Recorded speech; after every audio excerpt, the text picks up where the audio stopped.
Perkenalkan, saya Mila Cahaya Utami, NIM J500.836. Di sini saya akan melakukan pemeriksaan meningeal sign. Untuk anatomi meninges, meninges adalah sistem membran yang melapisi sistem saraf pusat. Meninges tersusun atas unsur kolagen dan fibrin yang elastis serta cairan cerebrospinal. Meninges terbagi menjadi 3 lapisan, yaitu durameter, arachnoid, dan piameter.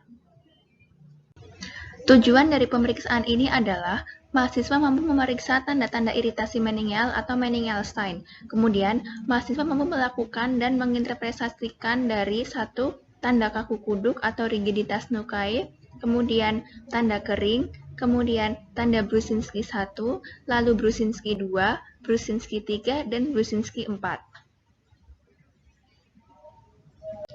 Kaku kudu atau rigiditas nukae dengan cara pasien berbaring terlentang di atas tempat tidur. Lalu secara pasif kepala pasien dilakukan fleksi dan ekstensi. Interpretasi pemeriksaan yaitu kaku kudu positif jika sewaktu dilakukan gerakan tadi terdapat suatu tahanan. Tanda Brusinski 1 dilakukan dengan cara pasien berbaring terlentang. Satu tangan pemeriksa diletakkan di bawah kepala, kemudian dilakukan gerakan fleksi pada kepala pasien dengan cepat. Gerakan fleksi ini dilakukan semaksimal mungkin sambil menahan dada pasien ke bawah. Interpretasi pemeriksaan yaitu Brusinski positif jika secara fleksi timbul fleksi bilateral di sendi panggul dan lutut. Tanda Kernik positif dilakukan saat pasien berbaring terlentang. Pemeriksa melakukan fleksi pada sendi panggul dan sendi lutut dari pasien. Kemudian, tungkai bawah kita luruskan atau ekstensikan. Interpretasi dari pemeriksaan ini adalah tanda Kernik positif jika pada waktu dilakukan ekstensi, tungkai kontralateral fleksi sejenak di sendi panggul dan lutut atau saat terasa nyeri.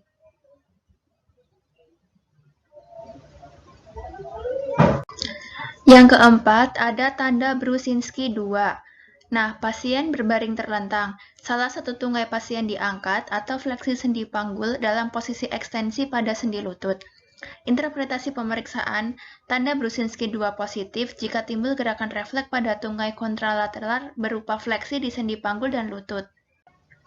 Kemudian yang kelima ada tes Brusinski 3. Nah, cara pemeriksaannya, pasien posisi berbaring terlentang, kemudian dilakukan penekanan di bawah zigomatikus atau pipi.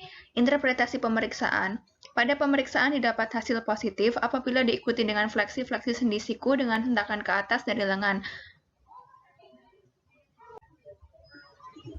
Yang keenam ada tes Brusinski 4. Dilakukan dengan cara pasien posisi berbaring terlentang. Kemudian dilakukan penekanan simfisis pubis. Interpretasi pemeriksaan, hasil positif jika didapatkan fleksi kedua ekstremitas bawah di sendi panggul. Untuk sumbernya, saya mengambil dari buku Panduan Keterampilan Medik atau Skills Lab semester 5 kurikulum KBK PBL edisi ke-10.